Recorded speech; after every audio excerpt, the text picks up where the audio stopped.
ਵਾਹਿਗੁਰੂ।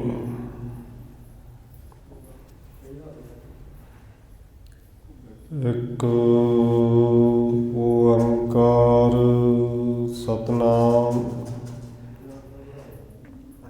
ਕਰਤਾ ਪੁਰਖ ਨਿਰਭਉ ਨਿਰਵੈਰ ਅਕਾਲ ਮੂਰਤ ਅਜੂਨੀ ਸੈਭੰ ਗੁਰ ਪ੍ਰਸਾਦ। ਜਿਤਾ ਜੀਉ ਪਿੰਡ ਸਭ ਤੇਰਾ, ਤੂੰ ਅੰਤਰਜਾਮੀ ਪੁਰਖ ਭਗਵਾਨ। ਦਾਸਨ ਦਾਸ ਕਹਿ ਜਨ ਨਾਨਕ, ਜਿਹਾ ਤੂੰ ਕਰਾਹੇ ਤਿਹਾ ਹਉ ਕਰੀ ਵਖਿਆਣ। ਗੁਰ ਨਾਨਕ ਪਦ ਪੰਕਜ ਬੰਦਨ ਪਾਦ ਪੰਕਜ ਬੰਦਨ। ਸਿਮਰਾਂ ਅੰਗਦ ਦੁਖ ਨਿਕੰਦਨ, ਗੁਰ ਅਮਰਦਾਸ ਹਿਰਦੈ ਨਿਤ ਧਿਆਵ, ਹਿਰਦੈ ਨਿਤ ਧਿਆਵ। ਗੁਰ ਰਾਮਦਾਸ ਗੁਣ ਗਾਵ, ਗੁਰ ਅਰਜਨ ਬਿਘਨਾ ਨ ਕੇ ਨਾਸਕ, ਬਿਘਨਾ ਨ ਕੇ ਨਾਸਕ। ਗੁਰ ਹਰਿਗੋਬਿੰਦ ਸ਼ੁਭ ਸੁਮਤ ਪ੍ਰਕਾਸ਼ਕ। ਸ਼੍ਰੀ ਹਰਿ ਰਾਇ ਨਮੋ ਕਰ ਜੋਰੀ, ਨਮੋ ਕਰ ਜੋਰੀ। ਸ਼੍ਰੀ ਹਰਿ ਕ੍ਰਿਸ਼ਨ ਮਨਾਉ ਬਹੋਰੀ। ਗੁਰੂ ਤੇਗ ਬਹਾਦਰ ਪਰਮ ਕਿਰਪਾਲਾ ਜੀ, ਪਰਮ ਕਿਰਪਾਲਾ। ਗੁਰ ਗੋਬਿੰਦ ਸਿੰਘ ਬਿਸਾਲਾ, ਤਰੁਣ ਤਾਰਾ ਪਰ ਪੁਨ ਪੁਨ ਸੀਸਾ ਜੀ, ਪੁਨ ਪੁਨ ਸੀਸਾ। ਬੰਦੋ ਬਾਰ ਬਾਰ ਜਗਦੀਸ਼ਾ, ਤਰੁਣ ਤਾਰਾ ਪਰ ਪੁਨ ਪੁਨ ਸੀਸਾ ਜੀ, ਪੁਨ ਪੁਨ ਸੀਸਾ। ਬੰਦੋ ਬਾਰ ਬਾਰ ਜਗਦੀਸ਼ਾ।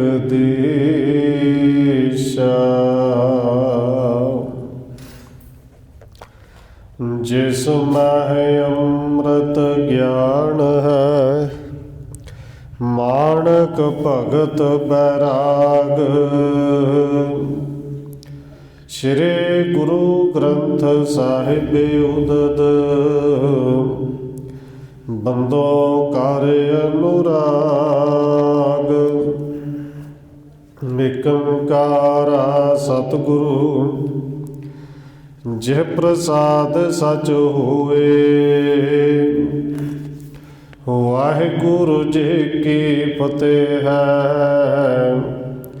ਬਿਗਨ ਬਿਨਾਸਣ ਸੋਏ, ਏਕ ਓੰਕਾਰ ਸਤਿਗੁਰੂ ਜਿਹ ਪ੍ਰਸਾਦ ਸਚ ਹੋਏ।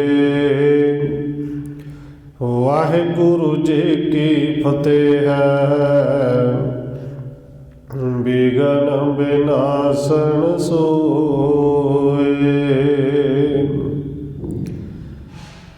ਵਾਹਿਗੁਰੂ ਜੀ ਇਹ ਕਹਿ ਆਪਣੇ ਸਦਨ ਸਿਧਾਰੇ, ਪਿਤ ਕਰਤਬ ਕੁਛ ਹਿਰਦੇ ਨਾ ਧਾਰੇ। ਮਹਿਮਾ ਲਖ ਕੇ ਕਹਿਓ ਨਾ ਮਾਨਿਓ, ਤਿਹ ਸ਼ਨ ਸ੍ਰੀ ਗੁਰ ਕਛ ਨਾ ਬਖਾਨਿਓ।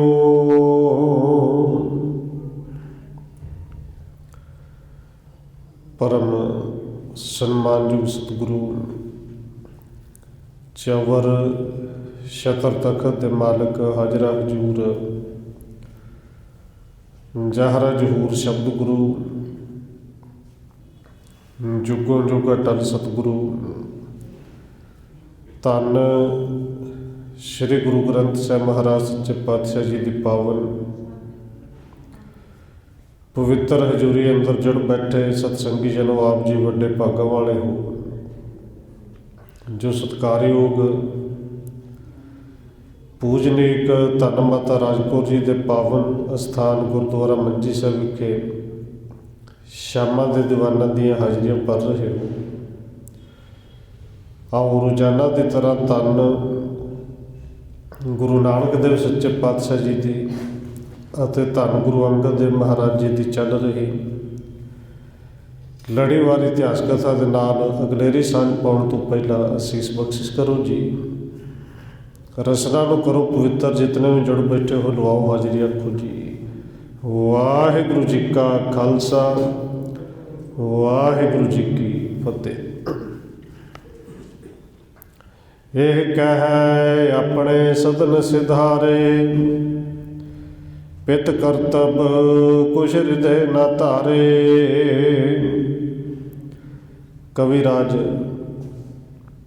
ਕਵੀ ਸੰਤੋਖ ਸਿੰਘ ਜੀ ਅੱਗੇ ਲਿਖ ਰਹੇ ਨੇ ਕਿ ਧੰਨ ਗੁਰੂ ਨਾਨਕ ਦੇਵ ਸੱਚੇ ਪਾਤਸ਼ਾਹ ਜੀ ਨੇ ਭਾਈ ਲਹਿਣਾ ਜੀ ਨੂੰ ਗੁਰਤਾ ਗੱਦੀ ਦੇ ਕੇ ਗੁਰੂ ਅੰਗਦ ਦੇਵ ਬਣਾ ਦਿੱਤਾ ਹੈ। ਧੰਨ ਗੁਰੂ ਨਾਨਕ ਸਾਹਿਬ ਜੀ ਨੇ ਆਪ ਗੁਰੂ ਅੰਗਦ ਦੇਵ ਜੀ ਦੇ ਚਰਨਾਂ 'ਚ ਮੱਥਾ ਟੇਕਿਆ ਹੈ। ਸਿੱਖਾਂ ਵਿੱਚੋਂ ਸਭ ਤੋਂ ਪਹਿਲੋਂ ਭਾਈ ਬੁੱਢਾ ਜੀ ਉਹ ਉੱਠੇ ਨੇ, ਉਹਨਾਂ ਨਮਸਕਾਰ ਕੀਤੀ, ਸਾਰੇ ਸਿੱਖਾਂ ਨੇ ਮੱਥਾ ਟੇਕਿਆ। ਪਰ ਜਦੋਂ ਗੁਰੂ ਸਾਹਿਬ ਜੀ ਨੇ ਆਪਣੇ ਦੋਹਾਂ ਪੁੱਤਰਾਂ ਨੂੰ ਸ਼੍ਰੀ ਚੰਦ ਨੂੰ, ਲਖਮੀ ਦਾਸ ਨੂੰ ਕਿਹਾ ਕਿ ਪੁੱਤਰ ਤੁਸੀਂ ਵੀ ਮੱਥਾ ਟੇਕੋ, ਅੱਜ ਤੋਂ ਤੁਹਾਡੇ ਵੀ ਗੁਰੂ ਨੇ, ਇਹ ਜਗਤ ਗੁਰੂ ਨੇ। ਪਰ ਪੁੱਤਰ ਜਿਹੜੇ ਕਹਿਣੇ ਵਿੱਚ ਨਹੀਂ ਆਏ ਕਿ ਸਤਿਗੁਰੂ ਜੀ ਗੁਰੂ ਪਿਤਾ ਜੀ ਇਹ ਆਪ ਜੀ ਦਾ ਸੇਵਕ ਹੈ, ਅਸੀਂ ਪੁੱਤਰ ਹਾਂ, ਸਾਡਾ ਉਹਦਾ ਵੱਡਾ ਹੈ ਤੇ ਅਸੀਂ ਸੇਵਕਾਂ ਨੂੰ ਮੱਥਾ ਕਿਵੇਂ ਟੇਕੀਏ।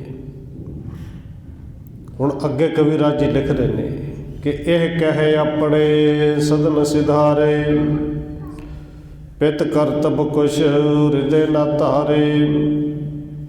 ਇਹ ਕਹਿ ਕੇ ਦੋਵੇਂ ਪੁੱਤਰ ਜਿਹੜੇ ਉੱਠ ਕੇ ਘਰ ਨੂੰ ਚਲੇ ਗਏ। ਆਪਣੇ ਪਿਤਾ ਨੂੰ ਕੇਵਲ ਪਿਤਾ ਹੀ ਜਾਣਿਆ ਤੇ ਪਿਤਾ ਵਾਲੇ ਵੀ ਕਰਤੱਵ ਜਿਹੜੇ ਨੇ ਉਹਨਾਂ ਨੂੰ ਅਸਲ ਵਿੱਚ ਵਿਚਾਰਿਆ ਨਹੀਂ। ਗੁਰੂ ਸਾਹਿਬ ਦੀ ਮਹਿਮਾ ਨੂੰ ਜਾਣਿਆ ਨਹੀਂ। ਮਹਿਮਾ ਲਖ ਕੇ ਕਹਿਓ ਨਾ ਮਾਨਿਓ, ਤਿਹ ਸ਼ਨ ਸ੍ਰੀ ਗੁਰ ਕਛ ਨਾ ਬਖਾਨਿਓ। ਮਹਿਮਾ ਵੇਖ ਕੇ ਵੀ ਬਹੁਤ ਕੁਛ ਜਾਣ ਕੇ ਵੀ, ਪਰ ਫਿਰ ਵੀ ਪੁੱਤਰਾਂ ਨੇ ਕਹਿਆ ਨਹੀਂ ਮੰਨਿਆ। ਪਰ ਧੰਨ ਗੁਰੂ ਨਾਨਕ ਦੇਵ ਸੱਚੇ ਪਾਤਸ਼ਾਹ ਜੀ ਨੇ ਉਦੋਂ ਫਿਰ ਕੋਈ ਬਚਨ ਨਹੀਂ ਕਹੇ, ਉੱਠ ਕੇ ਚਲੇ ਗਏ। ਗੁਰੂ ਸਾਹਿਬ ਜੀ ਵੀ ਚੁੱਪ ਹੋ ਗਏ। ਬੈਠ ਕਹੇ ਅੰਗਦ ਸੰਗ ਬਚਨਾ, ਪਰ ਉਪਕਾਰ ਜਿਨੇ ਮਨ ਰਚਨਾ। ਧੰਨ ਗੁਰੂ ਨਾਨਕ ਦੇਵ ਸੱਚੇ ਪਾਤਸ਼ਾਹ ਜੀ ਗੁਰੂ ਅੰਗਦ ਦੇਵ ਜੀ ਦੇ ਕੋਲ ਬੈਠੇ ਨੇ ਤੇ ਗੁਰੂ ਅੰਗਦ ਦੇਵ ਜੀ ਨੂੰ ਬਚਨ ਕਰਦੇ ਨੇ ਕਿ ਜਿਨ੍ਹਾਂ ਦੇ ਮਨ ਵਿੱਚ ਹਰ ਵੇਲੇ ਕੇਵਲ ਤੇ ਕੇਵਲ ਪਰਉਪਕਾਰ ਵਸਦਾ ਸੀ, ਉਹ ਸਤਿਗੁਰੂ ਜੀ ਨੇ ਬਚਨ ਕੀਤੇ। ਅਬ ਤੁਮ ਜਗਤ ਉਦਾਹਰਣ ਕਾਰਨ, ਮੂਲ ਮੰਤਰ ਸ਼ੁਭ ਕਰੋ ਸੁਧਾਰਨ। ਧੰਨ ਗੁਰੂ ਨਾਨਕ ਦੇਵ ਸੱਚੇ ਪਾਤਸ਼ਾਹ ਨੇ ਗੁਰਤਾ ਗੱਦੀ ਦਿੱਤੀ। 5 ਪੈਸੇ ਨਾਰੀਅਲ ਅੱਗੇ ਰੱਖ ਕੇ ਮੱਥਾ ਟੇਕਿਆ।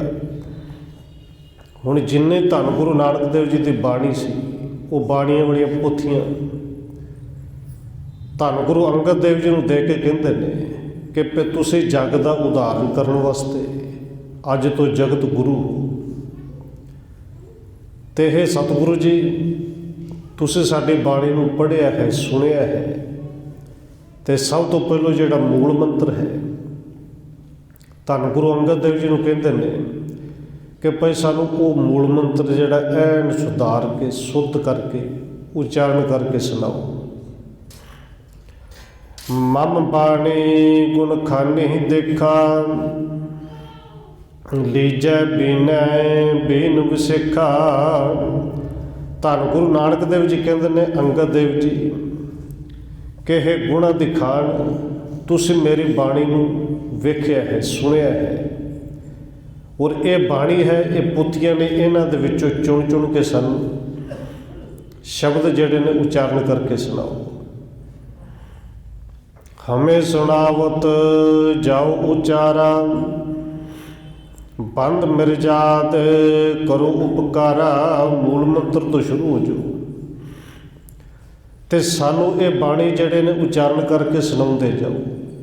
ਇਸ ਬਾਣੀ ਨੂੰ ਪੜ੍ਹਨ ਸੁਣਨ ਦੀ ਹੁਣ ਅੱਗੇ ਤੁਸੀਂ ਮਰਿਆਦਾ ਬੰਨ੍ਹਣਾ ਹੈ, ਮਰਿਆਦਾ ਬੰਨ੍ਹ ਕੇ ਪਰਉਪਕਾਰ ਕਰਨਾ ਹੈ। ਔਰ ਫਿਰ ਧੰਨ ਗੁਰੂ ਅੰਗਦ ਦੇਵ ਸੱਚੇ ਪਾਤਸ਼ਾਹ ਨੇ ਅੱਗੇ ਜਿਹੜੇ ਗੁਰਮੁਖੀ ਅੱਖਰ ਨੇ, ਗੁਰਮੁਖੀ ਲਿਪੀ ਹੈ, ਇਹ ਸਿੱਖਾਂ ਦੇ ਵਿੱਚ ਪ੍ਰਚਲਿਤ ਕੀਤੀ ਸੀ। ਹਮ ਤੇ ਜੋ ਜਨਮੈ ਪਛਚਾਤਾ, ਤਿਨ ਸਭ ਕੋ ਹੋਵੈ ਗਤ ਦਾਤਾ। ਕਿਉਂਕਿ ਸਤਿਗੁਰੂ ਜੀ ਹੁਣ ਸਰੀਰ ਕਰਕੇ ਸਰੀਰ ਛੱਡ ਜਾਣਗੇ। ਸਤਿਗੁਰੂ ਜੀ ਕਹਿੰਦੇ ਨੇ ਸਾਡੇ ਤੋਂ ਬਾਅਦ ਅਸਲ ਵਿੱਚ ਧੰਨ ਗੁਰੂ ਨਾਨਕ ਦੇਵ ਸੱਚੇ ਪਾਤਸ਼ਾਹ ਜੀ ਤੋਂ ਪਹਿਲੋਂ ਵੀ ਕੁਛ ਨਹੀਂ ਸੀ, ਤੇ ਉਹ ਅੱਜ ਵੀ ਨੇ, ਉਹ ਕਿਤੇ ਗਏ ਵੀ ਨਹੀਂ, ਉਹਨਾਂ ਜਾਣਾ ਵੀ ਨਹੀਂ। ਪਰ ਸਰੀਰ ਦਾ ਆਪਣਾ ਧਰਮ ਹੈ, ਸਰੀਰ ਕਰਕੇ ਕਹਿੰਦੇ ਨੇ ਸਾਡੇ ਤੋਂ ਬਾਅਦ ਜਿਹੜੇ ਵੀ ਇਸ ਸੰਸਾਰ ਵਿੱਚ ਆਉਣਗੇ, ਇਸ ਗੁਰਬਾਣੀ ਨੂੰ ਪੜ੍ਹਨਗੇ, ਇਹ ਗੁਰਬਾਣੀ ਉਹਨਾਂ ਵਾਸਤੇ ਮੁਕਤੀ ਦਾਤਾ ਹੋਏਗੀ। ਜਿਉਂ ਜਹਾਜ਼ ਚੜ੍ਹ ਸਾਗਰ ਤਰਹਿ, ਤਿਉਂ ਇਹ ਪੜ੍ਹ ਸੰਸਾਰ ਉਤਰਹਿ। ਜਿਵੇਂ ਜਹਾਜ਼ 'ਤੇ ਚੜ੍ਹ ਕੇ ਇੱਕ ਸਾਗਰ ਤੋਂ ਪਾਰ ਹੋ ਜਾਂਦਾ ਹੈ, ਉਵੇਂ ਜਿਹੜਾ ਸਿੱਖ ਭਾਵਨਾ ਦੇ ਨਾਲ ਇਸ ਬਾਣੀ ਨੂੰ ਪੜ੍ਹੇਗਾ, ਉਹ ਭਵ ਸਾਗਰ ਤੋਂ ਪਾਰ ਹੋ ਜਾਇਆ ਕਰੇਗਾ। ਸੁਣ ਸ੍ਰੀ ਅੰਗਦ ਬੰਧਨ ਠਾਨੀ, ਬੀਣ ਬੀਣ ਨੇਕੇ ਗੁਣ ਗੁਰਬਾਨੀ। ਸਤਿਗੁਰੂ ਧੰਨ ਗੁਰੂ ਨਾਨਕ ਦੇਵ ਜੀ ਦਾ ਹੁਕਮ ਸੁਣ ਕੇ ਧੰਨ ਗੁਰੂ ਅੰਗਦ ਦੇਵ ਜੀ, ਉਹਨਾਂ ਨੇ ਬੰਦਨਾ ਕੀਤੀ, ਨਮਸਕਾਰ ਕੀਤੀ, ਤੇ ਫਿਰ ਗੁਰਬਾਣੀ ਨੂੰ ਐਨ ਚੁਣ ਚੁਣ ਕੇ ਕੱਲਾ ਕੱਲਾ ਅੱਖਰ ਸੁਧਾਰ ਕੇ ਉਚਾਰਨ ਕਰਦੇ ਨੇ, ਤੇ ਧੰਨ ਗੁਰੂ ਨਾਨਕ ਦੇਵ ਸੱਚੇ ਪਾਤਸ਼ਾਹ ਜੀ ਨੂੰ ਸੁਣਾਉਣ ਲੱਗੇ। ਆਣ ਸੁਣਾਵਣ ਕਿਨ ਸੁਹਾਨੀ, ਤਬ ਜਪ ਨਾਮ ਧਰਿਓ ਗੁਣ ਖਾਨੀ। ਕਹਿੰਦੇ ਧੰਨ ਗੁਰੂ ਅੰਗਦ ਦੇਵ ਸੱਚੇ ਪਾਤਸ਼ਾਹ ਜੀ ਮੂਲ ਮੰਤਰ ਤੋਂ ਸ਼ੁਰੂ ਕੀਤਾ। ਇੱਕ ਓੰਕਾਰ ਸਤਿਨਾਮ ਕਰਤਾ ਪੁਰਖ ਨਿਰਭਉ ਨਿਰਵੈਰ ਅਕਾਲ ਮੂਰਤ ਅਜੂਨੀ ਸਹਿ ਗੁਰ ਪ੍ਰਸਾਦ। ਸਤਿਗੁਰੂ ਧੰਨ ਗੁਰੂ ਅੰਗਦ ਦੇਵ ਜੀ ਪੜ੍ਹਦੇ ਗਏ। ਪੜ੍ਹਦਿਆਂ ਪੜ੍ਹਦਿਆਂ ਜਪਜੀ ਸਾਹਿਬ ਦੀਆਂ ਪੌੜੀਆਂ ਜਿਹੜੀਆਂ ਪੜ੍ਹ ਗਏ। ਜਿਨ੍ਹੇ ਨਾਮ ਤੇ ਆਇਆ ਗਏ ਮਸ਼ੱਕਤ ਕਾਲ, ਨਾਨਕ ਤੇ ਮੁਖ ਉਜਲੇ ਕੀਤੀ ਛੁੱਟੀ ਨਾਲ। ਔਰ ਧੰਨ ਗੁਰੂ ਨਾਨਕ ਦੇਵ ਸੱਚੇ ਪਾਤਸ਼ਾਹ ਜੀ ਨੇ ਇਸ ਬਾਣੀ ਦਾ ਨਾਮ ਤੋਂ ਜਪ ਰੱਖਿਆ। ਔਰ ਇਹ ਜਪ ਸਾਡੇ ਨਿਤਨੇਮ ਦੀ ਸਭ ਤੋਂ ਪਹਿਲੀ ਬਾਣੀ ਹੈ। ਸਤਿਕਾਰ ਦੇ ਨਾਲ ਅਸੀਂ ਜੀ ਸਾਹਿਬ ਆਪਣੇ ਕੋਲੋਂ ਲਾਉਂਦੇ ਹਾਂ। ਬਾਣੀ ਦਾ ਨਾਂ ਜਪ ਹੈ। ਸਿਰ ਮੁਖ ਤੇ ਮਹਿਮਾ ਪੁਨ ਭਾਖੀ, ਜੋ ਨਾਰ ਹੈ ਸਿੱਖੀ ਅਭਿਲਾਖੀ। ਜਪਜੀ ਸਾਹਿਬ ਦਾ ਪਾਠ ਹੋ ਗਿਆ। ਹੁਣ ਧੰਨ ਗੁਰੂ ਨਾਨਕ ਦੇਵ ਸੱਚੇ ਪਾਤਸ਼ਾਹ ਜੀ ਨੇ ਇਸ ਜਪਜੀ ਸਾਹਿਬ ਦੇ ਪਾਠ ਦੀ ਜਿਹੜੀ ਮਹਿਮਾ ਹੈ ਉਹ ਸਤਿਗੁਰੂ ਧੰਨ ਗੁਰੂ ਅੰਗਦ ਦੇਵ ਜੀ ਨੂੰ ਤੇ ਸਾਰੇ ਸਿੱਖਾਂ ਨੂੰ ਸੁਣਾਈ ਵੀ ਜਿਹੜਾ ਸਿੱਖੀ ਦਾ ਅਭਿਲਾਸ਼ਾ ਰੱਖਦਾ ਨਾ, ਜਿਹੜਾ ਸਿੱਖ ਬਣਨਾ ਚਾਹੁੰਦਾ ਹੈ, ਨਿਸ ਮਹਿ ਉਠੇ ਸੇ ਕਰੇ ਇਸ਼ਨਾਨਾ,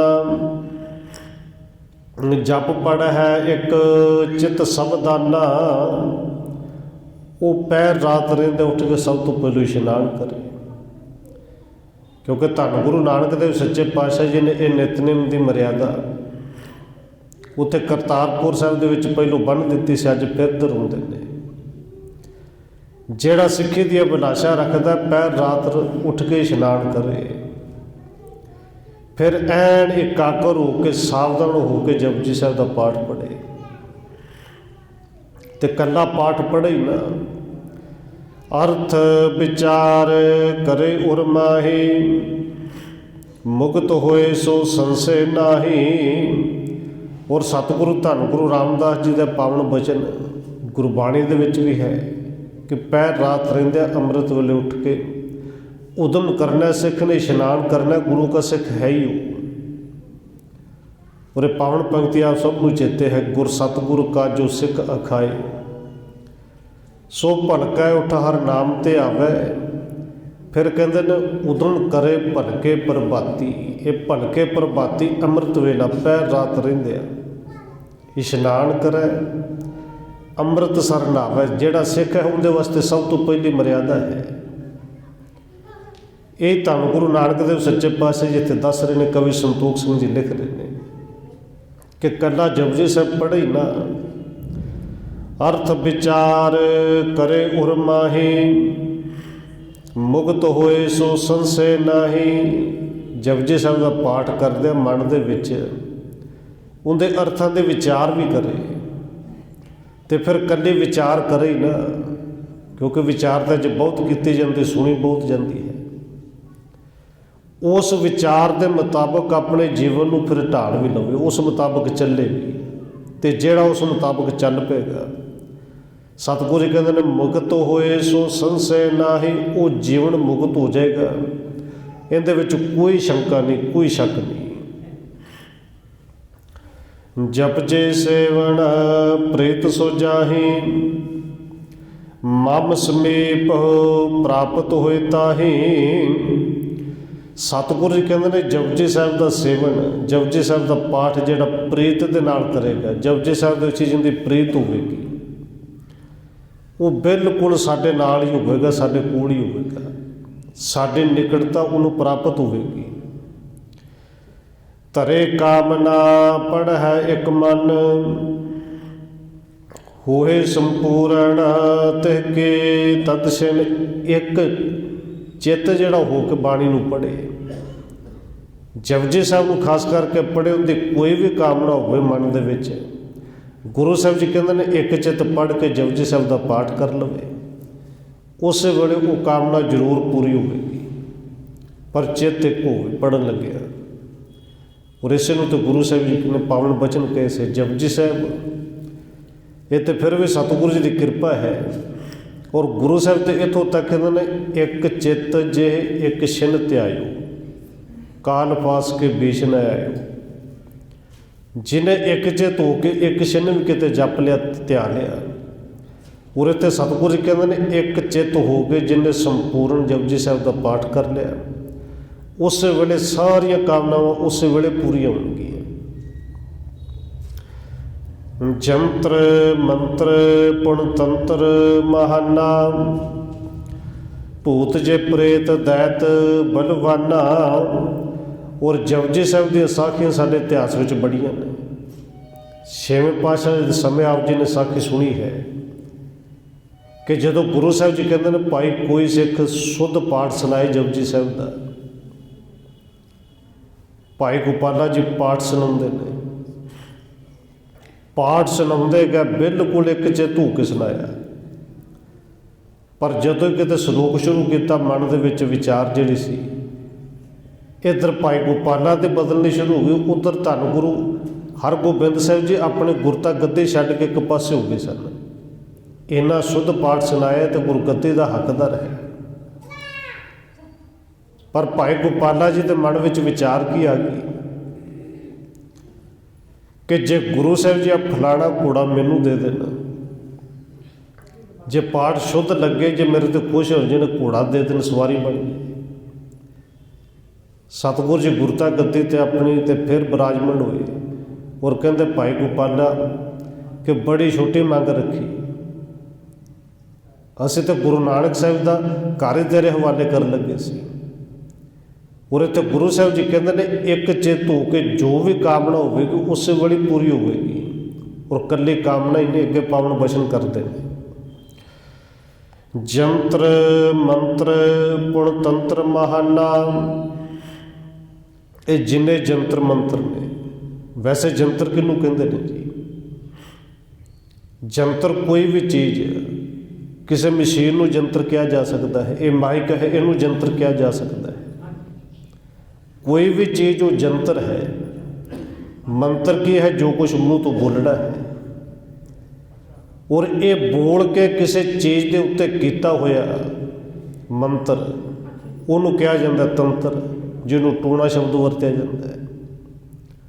ਸਤਿਗੁਰੂ ਕਹਿੰਦੇ ਨੇ ਗੁਰੂ ਕਾ ਸਿੱਖ ਇੱਕ ਮਨ ਹੋ ਕੇ ਜਪਜੀ ਸਾਹਿਬ ਪੜ੍ਹਦਾ ਹੋਵੇ, ਕੋਈ ਜੰਤਰ ਮੰਤਰ ਤੰਤਰ ਉਹਦੇ ਨੇੜੇ ਨਹੀਂ ਆਏਗਾ।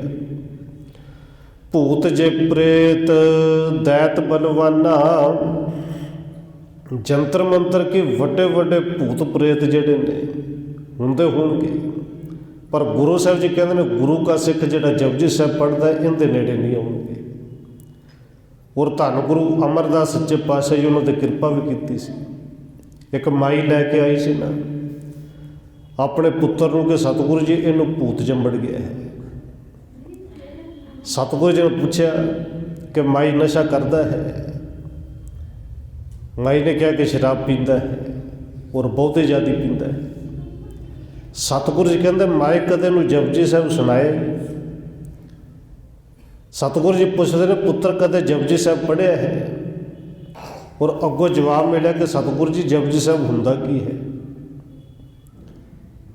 ਉਦੋਂ ਧੰਨ ਗੁਰੂ ਅਮਰਦਾਸ ਜੀ ਕਹਿੰਦੇ ਸੀ ਮਾਈ ਲੈ ਜਾ ਇਹਨੂੰ, ਔਰ ਸ਼ਰਾਬੀਆਂ ਵਰਗਾ ਭੂਤ ਕੇ ਤੇ ਹੋਰ ਲੱਭਣਾ ਹੈ ਜੀ, ਕਿ ਜਿਹੜਾ ਆਪ ਹੀ ਭੂਤ ਹੈ, ਭੂਤ ਨੂੰ ਹੋਰ ਭੂਤ ਚੰਬੜੇਗਾ ਕਿਹੜਾ?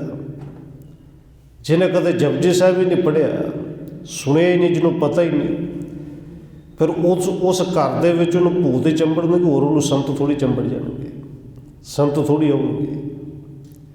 ਸਤਿਗੁਰੂ ਜੀ ਕਹਿੰਦੇ ਨੇ ਜਪਜੀ ਸਾਹਿਬ ਇੱਕ ਮਨ ਹੋ ਕੇ ਪੜ੍ਹੋ, ਸੱਚ ਜਾਣੋ, ਭੂਤ ਪ੍ਰੇਤ ਜਿਹੜੇ ਨੇ ਹੋਣਗੇ, ਬੇਸ਼ੱਕ ਹੋਣਗੇ, ਪਰ ਗੁਰੂ ਦੇ ਸਿੱਖ ਦੇ ਨੇੜੇ ਨਹੀਂ ਢੁਕਦੇ, ਦੇ ਵਾਸਤੇ ਕੁਝ ਨਹੀਂ। ਤੇ ਸਮੀਪ ਨ ਹੈ ਆਵੈ ਕੋਈ, ਪਠਣ ਪ੍ਰੇਤ ਨਿਤ ਨਰ ਜਿਹੇ ਹੋਈ। ਪਰ ਗੁਰੂ ਸਾਹਿਬ ਜੀ ਨੇ ਹਰ ਪੰਕਤੀ ਵਿੱਚ ਪ੍ਰੇਤ ਦੀ ਗੱਲ ਕੀਤੀ ਹੈ। ਇਹ ਭੂਤ ਪ੍ਰੇਤ ਹੋਣਗੇ ਪਰ ਉਹਨਾਂ ਦੇ ਨੇੜੇ ਨਹੀਂ ਆਉਣਗੇ ਜਿਹੜੇ ਪ੍ਰੀਤ ਦੇ ਨਾਲ, ਪ੍ਰੇਮ ਦੇ ਨਾਲ ਜਪਜੀ ਸਾਹਿਬ ਪੜ੍ਹਦੇ ਹੋਣਗੇ। ਮਨੁੱਖ ਦੇਹ ਜੀਵ ਜਿਨ ਪਾਈ, ਜਪ ਬਿਹੀਨ ਹੈ ਬਾਤ ਗਵਾਈ। ਔਰ ਸਤਿਗੁਰੂ ਜੀ ਕਹਿੰਦੇ ਨੇ ਕੇਵਲ ਸਿੱਖ ਹੀ ਨਹੀਂ ਪਾਈ, ਜਿੰਨੇ ਵੀ ਮਨੁੱਖਾ ਦੇਹੀ ਪ੍ਰਾਪਤ ਕੀਤੀ ਹੈ, ਮਨੁੱਖਾ ਦੇਹੀ ਲੈ ਕੇ ਜੇ ਜੀਵਨ ਵਿੱਚ ਇੱਕ ਵਾਰੀ ਜਪਜੀ ਸਾਹਿਬ ਕਿਤੇ ਪੜ੍ਹਿਆ ਨਹੀਂ, ਇੱਕ ਵਾਰੀ ਵੀ ਸੁਣਿਆ ਹੀ ਨਹੀਂ, ਜਪ ਬਿਹੀਨ ਹੈ ਬਾਤ ਗਵਾਈ, ਇਹ ਮਨੁੱਖਾ ਦੇਹੀ ਉਹਨੇ ਸਾਰੀ ਬਰਬਾਦ ਵਿਅਰਥ ਗਵਾ ਲਈ। ਜਿਹਨੂੰ ਬਾਬਾ ਕਬੀਰ ਜੀ ਕਹਿੰਦੇ ਨੇ ਬੜੀ ਕੀਮਤੀ ਸੀ, ਬੜੀ ਦੁਰਲੱਭ ਹੈ। ਮਾਨਸ ਜਨਮ ਦੁਰਲੱਭ ਹੋਏ ਨਾ ਬਾਰ, ਜਿਹਨੂੰ ਧੰਨ ਗੁਰੂ ਅਰਜਨ ਦੇਵ ਸੱਚੇ ਪਾਤਸ਼ਾਹ ਕਹਿੰਦੇ ਨੇ ਮਾਨਸ ਜਨਮ ਦੁਰਲੱਭ ਗੁਰਮੁਖ ਪਾਇਆ, ਵੱਡੇ ਭਾਗਾਂ ਕਰਕੇ ਮਿਲਿਆ ਸੀ। ਜਿਹਨੂੰ ਸਤਿਗੁਰੂ ਜੀ ਕਹਿੰਦੇ ਨੇ ਭਈ ਪ੍ਰਾਪਤ ਮਨੁੱਖ ਦੇਹੁਰੀਆ, ਤੇ ਕਹਿੰਦੇ ਨੇ ਭਈ ਸੀ ਗੋਬਿੰਦ ਮਿਲਣ ਕੀ ਇਹ ਤੇਰੀ ਬਰੀਆ। ਇਹ ਮਨੁੱਖਾ ਦੇਹ ਲੈ ਕੇ ਜਿਹਨੇ ਪਾਠ ਇੱਕ ਕਦੇ ਸੁਣਿਆ ਹੀ ਨਹੀਂ, ਕਦੇ ਪੜ੍ਹਿਆ ਹੀ ਨਹੀਂ, ਵਿਚਾਰ ਦੀ ਗੱਲ ਤੇ ਦੂਰ, ਕਹਿੰਦੇ ਜਿਹਨੇ ਪੜ੍ਹਿਆ ਹੀ ਨਹੀਂ, ਸੁਣਿਆ ਹੀ ਨਹੀਂ, ਉਹਨੇ ਇਹ ਮਨੁੱਖਾ ਦੇਹੀ ਸਮਝੋ ਸਾਰੀ ਵਿਅਰਥ ਗਵਾ ਦਿੱਤੀ। ਔਰ ਸਤਿਗੁਰੂ ਜੀ ਨੇ ਪਾਵਨ ਬਚਨ ਬਾਣੀ ਦੇ ਵਿੱਚ ਕਹੇ ਵੀ ਨੇ ਇਹ ਮਨੁੱਖਾ ਜੀਵਨ ਨੂੰ ਇੱਕ ਉਹ ਪੌੜੀ ਦੱਸਿਆ ਹੈ ਕਿ ਜਿਹੜੀ ਪੌੜੀ ਇਹ ਗੁਰੂ ਕੇ ਸਿੱਖਾਂ ਤੈਨੂੰ ਰੱਬ ਦੇ ਘਰ ਵਿੱਚ ਲੈ ਜਾਂਦੀ ਹੈ। ਪਰ ਇਸ ਮਨੁੱਖਾ ਪੌੜੀ ਤੋਂ ਜਿਹੜਾ ਖੁੰਝ ਗਿਆ, ਗੁਰੂ ਸਾਹਿਬ ਜੀ ਕਹਿੰਦੇ ਨੇ ਇਸ ਪੌੜੀ ਤੇ ਜੋ ਨਰ ਚੁੱਕਾ ਆਏ ਜਾਏ ਦੁੱਖ ਪਾਇੰਦਾ, ਦੁੱਖਾਂ ਤੋਂ ਬਿਨਾਂ ਕੁਝ ਨਹੀਂ ਮਿਲਣਾ। ਇਹ 84 ਦਾ ਗੇੜਾ ਦੁਬਾਰੇ ਮਿਲ ਜਾਣਾ ਹੈ। ਸਿੱਖਣ ਯੋਗ ਮੰਤਰ ਗੁਰ ਕੇਰਾ, ਇਤ ਉਤ ਨਿਤ ਸੁਖ ਦੇਤ ਕਨੇਰਾ। ਸਤਿਗੁਰੂ ਜੀ ਕਹਿੰਦੇ ਨੇ ਭਾਈ ਸਿੱਖਾਂ ਵਾਸਤੇ ਇਹ ਸਭ ਤੋਂ ਯੋਗ ਮੰਤਰ ਹੈ, ਮੂਲ ਮੰਤਰ। ਇਸ ਦੁਨੀਆ ਦੇ ਅਗਲੀ ਦੁਨੀਆ ਤੱਕ ਇਹ ਸੁੱਖ ਹੀ ਸੁੱਖ ਦਿੰਦਾ ਹੈ। ਇਤ ਉਤ ਨਿਤ ਸੁਖ ਦੇਤ ਕਨੇਰਾ, ਇੱਥੇ ਵੀ ਤੇ ਅਗਲੀ ਦੁਨੀਆ ਤੱਕ ਵੀ ਸੁੱਖ ਹੀ ਦਿੰਦਾ ਹੈ। ਹੋਏ ਸਿੱਖ ਜਪ ਕੰਠ ਨ ਕੀਨੋ। ਹੁਣ ਇਸ ਤੋਂ ਅਗਲੇ ਬਚਨ ਸੁਣ ਲਓ ਜੀ। ਜਿਹੜੇ ਇਹ ਅੱਜ ਵੀ ਬਹਾਨੇ ਲਾਉਂਦੇ ਨੇ ਸਾਨੂੰ ਤੇ ਗੁਰਮੁਖੀ ਪੜ੍ਹਨੀ ਨਹੀਂ ਆਉਂਦੀ, ਪਾਠ ਪੜ੍ਹਨਾ ਨਹੀਂ ਆਉਂਦਾ, ਕਰੀਏ ਕੀ। ਔਰ ਗੁਰੂ ਸਾਹਿਬ ਜੀ ਨੇ ਬਹਾਨਾ ਕੋਈ ਨਹੀਂ ਚੱਲਣ ਦਿੱਤਾ। ਕਹਿੰਦੇ ਹੋਏ ਸਿੱਖ ਜਪ ਕੰਠ ਨ ਕੀਨੋ, ਸਿੱਖ ਹੋਵੇ ਤੇ ਜਪਜੀ ਸਾਹਿਬ ਦਾ ਪਾਠ ਵੀ ਯਾਦ ਨਾ ਹੋਵੇ। ਨਾਉ ਤਰੀਕ ਵੇਖ ਧਰ ਲੀਨੋ, ਉਹਨੇ ਆਪਣਾ ਨਾਂ ਤੇ ਸਿੱਖ ਬੇਸ਼ੱਕ ਰੱਖ ਲਿਆ ਹੋਵੇਗਾ, ਪਰ ਹੈ ਨਾਮ ਤਰੀਕ ਹੀ ਹੈ, ਕੇਵਲ ਪਹਿਰਾਵਾ ਹੀ, ਫਿਰ ਸਿੱਖ ਨਹੀਂ। ਔਰ ਇਵੇਂ ਦੇ ਸਿੱਖ ਨੂੰ ਤਾਂ ਗੁਰੂ ਕਲਗੀਧਰ ਪਾਤਸ਼ਾਹ ਜੀ ਨੇ ਬੜਾ ਸਪਸ਼ਟ ਸ਼ਬਦਾਂ ਵਿੱਚ ਵੀ ਕਿਹਾ ਸੀ ਵੀ ਇਵੇਂ ਦੇ ਸਿੱਖ ਦੀ ਸਾਨੂੰ ਲੋੜ ਹੀ ਨਹੀਂ, ਨਾ ਸਾਡਾ ਉਹ ਸਿੱਖ ਹੈ। ਰਹਿਤ ਬਿਨਾ ਨਾ ਸਿੱਖ ਕਹਾਵੇ, ਰਹਿਤ ਬਿਨਾ ਦਰ ਝੂਟਾ ਖਾਵੇ। ਔਰ ਸਿੱਖ ਦੀ ਪਹਿਲੀ ਰਹਿਤ ਹੈ ਵੀ ਸਿੱਖ ਹੋਏ ਤੇ ਪਾਠ ਜਪਜੀ ਸਾਹਿਬ ਦਾ ਕੰਠ ਨਾ ਹੋਵੇ। ਮੰਨ ਲਓ ਨਹੀਂ ਪੜ੍ਹਨਾ ਆਉਂਦਾ, ਪਰ ਅਸੀਂ ਬੜਾ ਕੁਛ ਯਾਦ ਕੀਤਾ ਹੋਇਆ, ਜਿਹੜਾ ਕਦੇ ਨਹੀਂ ਪੜ੍ਹਿਆ ਨਹੀਂ, ਪਰ ਯਾਦ ਤੇ ਬੜਾ ਕੁਛ ਹੈ। ਬੜੀਆਂ ਬੜੀਆਂ ਸਾਖੀਆਂ ਯਾਦ ਨੇ। ਜੇ ਬੰਦਾ ਕਰਨਾ ਚਾਹੁੰਦਾ ਹੋਵੇ ਤੇ ਕੀ ਨਹੀਂ, 1 ਮਹੀਨੇ ਦਾ ਸਾਰਾ ਪ੍ਰੋਸੈਸ ਹੈ। ਨਹੀਂ ਪੜ੍ਹਨਾ ਹੁੰਦਾ, ਜਿਹੜਾ ਘਰ ਵਿੱਚ ਬੱਚਾ ਹੈ, ਕੋਈ ਸਿਆਣਾ ਹੈ, ਕੋਈ ਪੜ੍ਹਦਾ ਹੈ, ਵੀ ਉਹਨੂੰ ਕਹੇ 1 ਪੌੜੀ ਪੜ੍ਹ, ਮੈਂ ਪਿੱਛੇ ਪਿੱਛੇ ਬੋਲਾਂਗਾ, ਰੋਜ਼ ਦੀ 1 ਪੌੜੀ ਕਰ ਲੈ। 38 ਪੌੜੀਆਂ ਨੇ ਨਾ ਜੀ, ਮਹੀਨਾ ਨਹੀਂ ਤੇ 40 ਦਿਨ ਲੱਗ ਜਾਣਗੇ। ਕਿਉਂ ਨਹੀਂ ਯਾਦ ਹੁੰਦਾ? ਪਰ ਜੇ ਬਹਾਨਾ ਹੀ ਲਾਉਣਾ ਹੋਵੇ ਫਿਰ ਬਹਾਨਾ ਤਾਂ ਲੱਗ ਹੀ ਰਿਹਾ ਹੈ, ਬਹਾਨੇ ਲਾਈ ਚੱਲੋ। ਪਰ ਗੁਰੂ ਸਾਹਿਬ ਜੀ ਕਹਿੰਦੇ ਭਾਈ ਨਹੀਂ, ਫਿਰ ਉਹ ਸਿੱਖ ਨਹੀਂ। ਜੇ ਜਪਜੀ ਸਾਹਿਬ ਦਾ ਪਾਠ ਵੀ ਕੰਠ ਨਹੀਂ। ਔਰ ਇੱਥੋਂ ਤੱਕ ਦੇਖਿਆ ਕਿ 50-50 ਸਾਲ ਹੋ ਗਏ ਨਿਤਨੇਮ ਕਰਦੇ, ਪਰ ਗੁਟਕਾ ਸਾਹਿਬ ਤੋਂ ਬਿਨਾਂ ਜਪਜੀ ਸਾਹਿਬ ਦਾ ਪਾਠ ਕਰ ਹੀ ਨਹੀਂ ਸਕਦੇ। ਕਿਉਂ ਜੀ? ਕਹਿੰਦੇ ਭੁੱਲ ਜਾਂਦੇ। ਪਤਾ ਲੱਗਦਾ ਕਿ ਜਪਜੀ ਸਾਹਿਬ ਪੜ੍ਹਦਾ ਪੜ੍ਹਦਾ ਵਿੱਚ ਸੁਧਰ ਚੱਲਣ ਲੱਗ ਪਈ। ਔਰ ਉਸ ਪੜ੍ਹੇ ਹੋਏ ਦਾ ਵੀ ਲਾਭ ਕੋਈ ਨਹੀਂ। ਗੁਰੂ ਸਾਹਿਬ ਨੇ ਇਸ ਤੋਂ ਪਹਿਲਾਂ ਪਾਵਨ ਬਚਨ ਕਿਹਾ ਵੀ ਸਾਵਧਾਨ ਹੋ ਕੇ ਕਰਨਾ ਹੈ,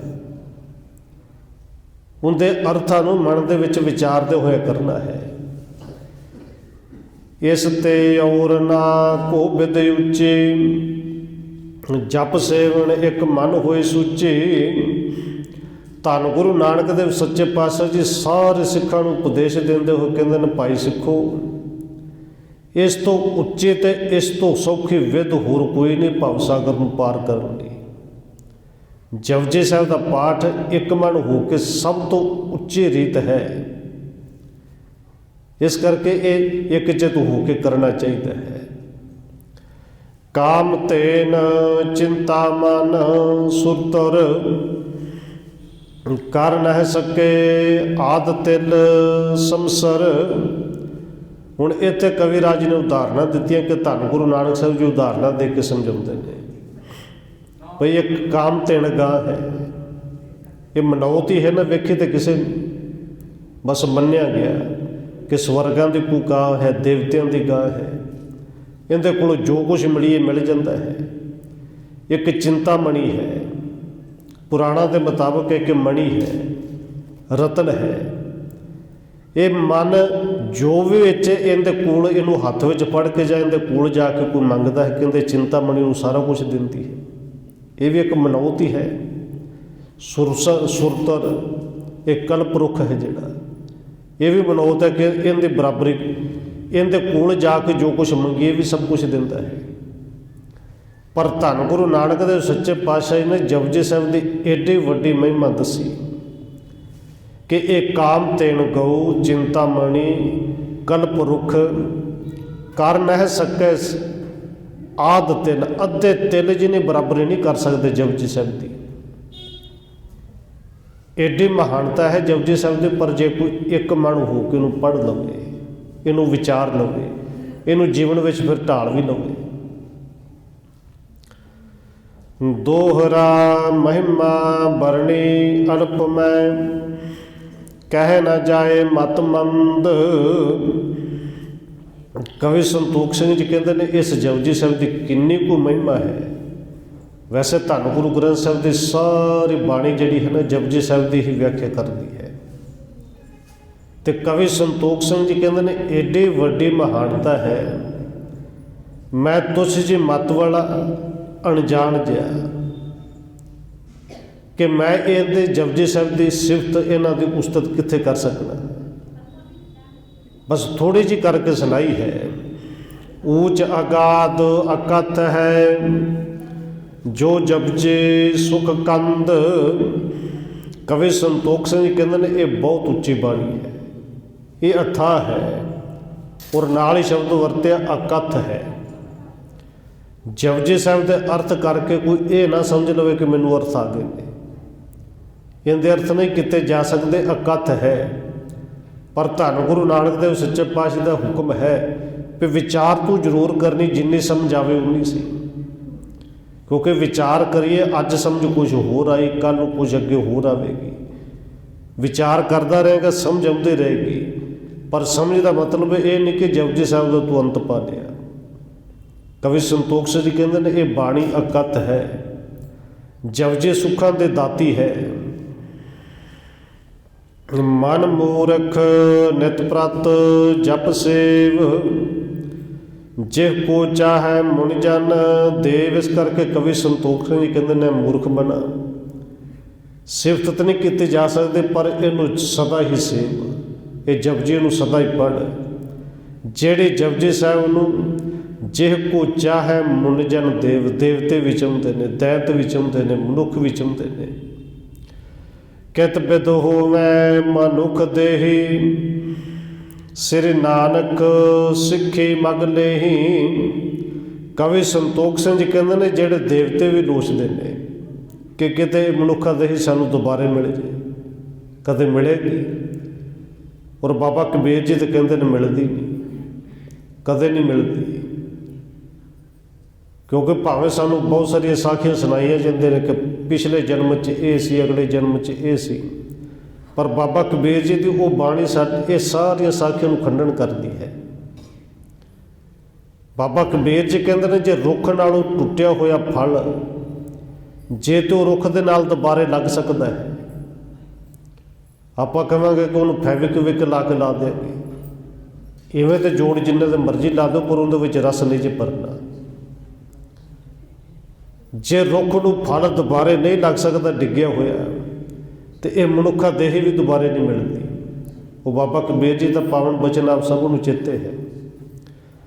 कबीर मानस जन्म दुलंभ है होए न बारै बार। जो बन फल पाके भोए गिरै बहुर न लागै डार। इस तरह मनुखा देही है, इनू देवते भी लोचते हैं कि मनुखा देही किते दोबारे मिले। तो धन गुरु नानक देव सच्चे पातशाह की सिੱਖੀ ਨੂੰ ਅਸੀਂ धारण करिए, सिख बन के इस जपजी साहिब का ਅਸੀਂ पाठ पढ़िए। जपजे सेव कटे जम फासे बहुर मिले पदवी अबनासी। कि जेड़े जपजी साहिब नूं पढ़ के जमां की फाही कट्टी जाती है, मनुख नूं अविनाशी पदवी मिलती है, वो जन्म मरण तो रहत हो जाता है। आस संजोग चाहत है सोई तुमको तो सब प्राप्त हुई। सतगुरु जी कहते हैं ऐसे संजोग हर कोई चाहता है कि बन जान किते। तो कवि संतोख सिंह जी कहते हैं गुरु के सिखो तुसीं ते भागां वाले हो कि तुहानूं एक तो मनुखा देही प्राप्त हुई है, तो दूजा तुसीं धन गुरु नानक देव सच्चे पातशाह जी दे सिख हो। बराबर कहा कहो बनाई ਹੈ ਆਵ ਅੰਤ ਸਮਾਂ ਦੁਖਦਾਈ। ਤੇ ਕਵੀ ਸੰਤੋਖ ਸਿੰਘ ਜੀ ਕਹਿੰਦੇ ਨੇ ਸਿੱਖ ਦੇ ਬਰਾਬਰ ਹੋਰ ਕੌਣ ਹੋ ਸਕਦਾ ਹੈ। ਕੀ ਕਵਾਂ ਕਿ ਜਿੱਥੇ ਜਪਜੀ ਸਾਹਿਬ ਦੀ ਇੰਨੀ ਮਹਾਨਤਾ ਗੁਰੂ ਸਾਹਿਬ ਜੀ ਦੱਸਦੇ ਨੇ, ਉੱਥੇ ਕਵੀ ਸੰਤੋਖ ਸਿੰਘ ਜੀ ਲਿਖ ਰਹੇ ਨੇ ਕਿ ਸਿੱਖੋ ਤੁਸੀਂ ਵੱਡੇ ਭਾਗਾਂ ਵਾਲੇ ਹੋ। ਤੇ ਛੇਨ ਪਛਤਾਵੇ ਮਨ ਹਾਥਾ, ਹਮ ਕਿਉ ਖੋਇਓ ਜਨਮ ਅਕਾਥਾ। ਪਰ ਜੇ ਇਸ ਗੱਲ ਦੀ ਸਮਝ ਨਾ ਲੱਗੀ ਤੇ ਬੰਦਾ ਫਿਰ ਅਖੀਰ ਸਮੇਂ ਨੂੰ ਪਛਤਾਉਂਦਾ ਹੈ, ਹੱਥ ਮਲਦਾ ਹੈ। ਹਮ ਕਿਉਂ ਖੋਇਓ ਜਨਮ ਅਕਾਥਾ, ਇਹ ਜਨਮ ਜਿਹੜਾ ਸਾਰਾ ਵਿਰਥਾ ਕਿਉਂ ਗਵਾ ਲਿਆ। ਇਸ ਜਨਮ ਦੇ ਵਿੱਚ ਰਹਿੰਦਿਆਂ ਹੋਇਆਂ ਕਿਉਂ ਜਪਜੀ ਸਾਹਿਬ ਜੀ ਨੂੰ ਪੜ੍ਹਿਆ ਨਹੀਂ, ਕਿਉਂ ਸੁਣਿਆ ਨਹੀਂ। ਨਰ ਤਨ ਦੁਰਲਭ ਇੱਕ ਪਾਇਓ, ਪੁਣ ਸਤਿਗੁਰ ਸਿੱਖ ਬੇਖ ਬਣਾਇਓ। ਕਵੀ ਸੰਤੋਖ ਸਿੰਘ ਜੀ ਫਿਰ ਲਿਖਦੇ ਨੇ ਸਿੱਖੋ ਵੱਡੇ ਭਾਗਾਂ ਵਾਲੇ ਹੋ। ਕਹਿੰਦੇ ਨਰ ਤਨ ਦੁਰਲਭ, ਇਹ ਮਨੁੱਖਾ ਦੇਹ ਜਿਹੜੀ ਬੜੀ ਦੁਰਲਭ ਹੈ, ਇੱਕ ਤੇ ਤੁਹਾਨੂੰ ਇਹ ਮਿਲੀ। ਪੁਣ ਸਤਿਗੁਰ ਸਿੱਖ ਬੇਖ ਬਣਾਇਓ, ਦੂਜਾ ਫਿਰ ਤੁਹਾਨੂੰ ਸਤਿਗੁਰੂ ਜੀ ਨੇ ਸਿੱਖ ਬਣਾਇਆ ਹੈ, ਤੁਸੀਂ ਸਿੱਖੀ ਪਹਿਰਾਵਾ ਪਾਇਆ ਹੈ। ਤੀਜੋ ਕਲਯੁਗ ਕੋ ਹੈ ਕਾਲਾ, ਥੋੜੀ ਸੇਵਾ ਮੈਂ ਹੋਏ ਦਿਆਲਾ। ਤੀਜਾ ਇਹ ਕਲਯੁਗ ਦਾ ਸਮਾਂ ਹੈ ਕਿ ਜਿਹਦੇ ਵਿੱਚ ਥੋੜ੍ਹੀ ਜਿਹੀ ਸੇਵਾ ਕਿਤੇ ਕੀਤੀ ਜਾਏ ਇੱਕ ਮਨ ਹੋ ਕੇ, ਤੇ ਗੁਰੂ ਬਹੁਤੀ ਕਿਰਪਾ ਦੇ ਘਰ ਵਿੱਚ ਆ ਜਾਂਦੇ ਨੇ। ਐਸ ਸਮੇਂ ਤੇ ਜੋ ਚੁੱਕ ਜਾਈ, ਚੜ੍ਹ ਕਰ ਮੇਰ ਰਸਾ ਤਲ ਪਾਈ। ਕਵੀ ਸੰਤੋਖ ਸਿੰਘ ਜੀ ਲਿਖਦੇ ਨੇ ਕਿ ਇਹੋ ਜਿਹੇ ਏਡੇ ਮਹਾਨ ਸਮੇਂ ਤੋਂ ਵੀ ਜੇ ਕੋਈ ਖੁੱਲ੍ਹ ਜੇ, ਫਿਰ ਉਸ ਬੰਦੇ ਦੀ ਹਾਲਤ ਤੇ ਇਵੇਂ ਦੀ ਕਿ ਜਿਵੇਂ ਬੜਾ ਔਖਾ ਮੇਰ ਪਰਬਤ ਦੀ ਚੋਟੀ 'ਤੇ ਚੜ੍ਹ ਗਿਆ, ਪਰ ਉੱਤੇ ਚੋਟੀ 'ਤੇ ਚੜ੍ਹਦਿਆਂ ਨਾਲ ਥੱਲੇ ਪਤਾਲ ਵਿੱਚ ਆ ਨਹੀਂ ਗਿਆ, ਕਿਉਂਕਿ ਇਹ ਮਨੁੱਖਾ ਦੇਹੀ ਪਰਬਤ ਦੀ ਚੋਟੀ ਵਰਗੀ ਹੈ। ਤੇ ਜੇ ਇਸ ਚੋਟੀ 'ਤੇ ਜਾ ਕੇ ਟਿਕੇ ਨਾ, ਜੇ ਰੱਬ ਦੇ ਘਰ ਤੱਕ ਨਾ ਪਹੁੰਚੇ, ਰੱਬ ਨਾਲ ਨਾ ਮਿਲੇ, ਫਿਰ ਰਸਾਤਲ ਵਿੱਚ ਡਿੱਗਣ ਵਾਲਾ ਹੀ ਕੰਮ ਹੈ। ਜਪਜੇ ਕੰਠ ਨਿਤਾ ਪ੍ਰਤ ਰਟੈ, ਜਨਮ ਜਨਮ ਕੇ ਕਲ ਮਲ ਕਟੈ। ਸਤਿਗੁਰੂ ਜੀ ਕਹਿੰਦੇ ਨੇ ਭਾਈ ਜਪਜੇ ਕੰਠ, ਇੱਕ ਤੇ ਕੰਠ ਕਰਨੀ ਹੈ, ਤੇ ਇਹ ਨਹੀਂ ਕਿ ਕੰਠ ਹੋ ਗਈ ਤੇ ਜਦ ਕੋਈ ਗੱਲ ਨਹੀਂ। ਔਰ ਕਈ ਵਾਰੀ ਐਸਾ ਹੁੰਦਾ ਹੈ ਕਿਤੇ ਕਹਦੇ ਕਿ ਗੁਰੂ ਕਾ ਸਿੱਖ ਹੈ, ਚਲੋ ਭਾਈ ਜਪਜੀ ਸਾਹਿਬ ਕਰ ਲਈਏ, ਫਿਰ ਲੱਭਣ ਕੇ ਚਲੋ ਹੁਣ ਮੋਬਾਈਲ ਕੱਢ ਲਈਏ ਜੀ। ਨਹੀਂ, ਇੱਥੇ ਗੁਰੂ ਸਾਹਿਬ ਜੀ ਨੇ ਫਿਰ ਦੁਬਾਰਾ ਕਿਹਾ ਹੈ ਕਿ ਵੀ ਜਪਜੀ ਸਾਹਿਬ ਕੰਠ ਕਰਕੇ ਫਿਰ ਛੱਡ ਨਹੀਂ ਦੇਣੀ। ਜਪਜੀ ਕੰਠ ਨਿਤਾ ਪ੍ਰਤ ਰਟਾ, ਨਿਤਾ ਪ੍ਰਤੀ ਉਹਦਾ ਰਟਣ ਵੀ ਕਰਨਾ ਹੈ। ਜਿੰਨਾ ਸਮਾਂ ਮਿਲੇ ਉਹਨੂੰ ਪੜ੍ਹੋ, ਦੁਬਾਰੇ ਪੜ੍ਹੋ, ਹੋਰ ਪੜ੍ਹੋ। ਜਨਮ ਜਨਮ ਕੇ ਕਲ ਮਲ ਕੱਟੈ, ਇਹਦੇ ਨਾਲ ਜਨਮਾਂ ਜਨਮਾਂ ਦੇ ਅੰਦਰ ਦੇ ਪਾਪ ਕੱਟੇ ਜਾਣਗੇ। ਸਣੇ ਸਣੇ ਮਨ ਨਿਰਮਲ ਹੋਏ, ਗਤ ਪਾਵੇ ਭਉ ਬੰਧਨ ਖੋਏ। ਜਿਵੇਂ ਜਿਵੇਂ ਬਾਣੀ ਨੂੰ ਪੜ੍ਹਾਂਗੇ, ਬਾਣੀ ਭਾਵੇਂ ਕੋਈ ਵੀ ਹੋਵੇ, ਪਰ ਇੱਥੇ ਗੁਰੂ ਸਾਹਿਬ ਜੀ ਨੇ, ਕਵੀ ਸੰਤੋਖ ਸਿੰਘ ਨੇ ਜਪਜੀ ਸਾਹਿਬ ਦੀ ਖਾਸ ਮਹਾਨਤਾ ਲਿਖੀ ਹੈ ਕਿ ਜਿਵੇਂ ਜਿਵੇਂ ਪੜ੍ਹਾਂਗੇ, ਵਿਚਾਰਾਂਗੇ, ਜੀਵਨ ਉਸ ਤਰ੍ਹਾਂ ਢਾਲਾਂਗੇ, ਮਨ ਨਿਰਮਲ ਹੁੰਦਾ ਜਾਏਗਾ। ਇਹਨਾਂ ਵਿਕਾਰਾਂ ਤੋਂ ਸਾਨੂੰ ਮੁਕਤੀ ਮਿਲਦੀ ਜਾਏਗੀ। ਇਸ ਸ਼ਬਦ ਅਭਿਆਸ ਕੀਓ ਨਰ ਜਾਹੀ, ਰਹਿਓ ਨ ਕਰਨੋ ਕ੍ਰਿਤ ਕਛ ਤਾਹੀ।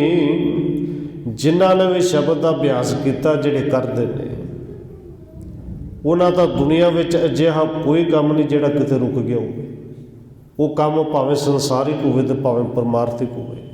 ਇੱਥੇ ਕਵੀ ਰਾਜ ਨੇ ਜਪਜੀ ਸਾਹਿਬ ਦੀ ਇਹ ਮਹਾਨਤਾ ਕਰਦੇ ਹੋਏ ਇਸ ਅਧਿਆਇ ਨੂੰ ਖਤਮ ਕੀਤਾ ਹੈ। ਅਗਲੇ ਅਧਿਆਇ ਦੇ ਵਿੱਚ ਗੁਰੂ ਸਾਹਿਬ ਜੀ ਸਿੱਖਾਂ ਨੂੰ ਫਿਰ ਉਪਦੇਸ਼ ਦਿੰਦੇ ਨੇ। ਇਹ ਸਿੱਖਾਂ ਨੂੰ ਉਪਦੇਸ਼ ਦੇ ਅੱਗੇ 2 ਅਧਿਆਇ ਨੇ, 3।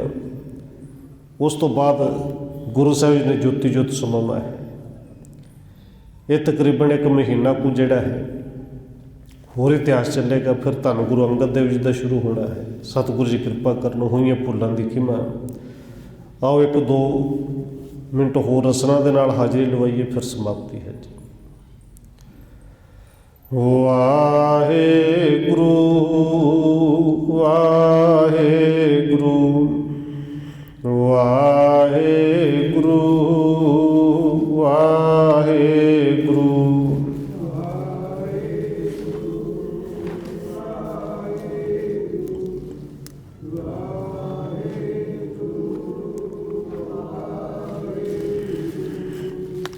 ਵਾਹਿਗੁਰੂ।